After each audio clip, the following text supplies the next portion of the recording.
Welcome to The Last Breakfast. Please enjoy the video. Hey everyone! In this video, I will explain how to duplicate on the Bronx 3.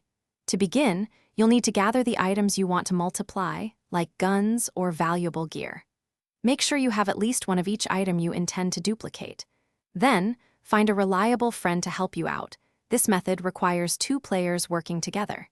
Head to a quiet spot in the game where you won't be interrupted, ensuring both of you are ready for the next steps. Now for the crucial robbing phase. The player who possesses the items to be duplicated needs to put their hands up, signaling surrender. Your friend will then approach you and initiate the rob action. It's important that they select every single item you want to duplicate from your inventory. This step is key to setting up the glitch, so double-check that all desired items are chosen before proceeding to the next action. This is where the magic happens.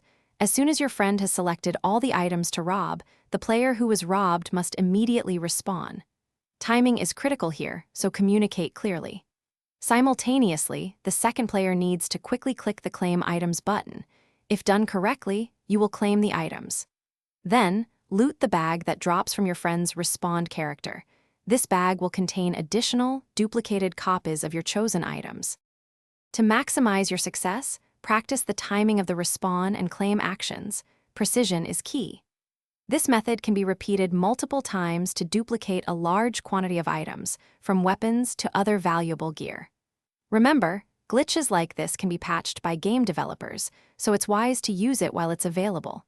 Enjoy your newly duplicated items and make the most of your time in the Bronx 3. Thanks for watching. If this was helpful, leave a like and consider subscribing. See you next time.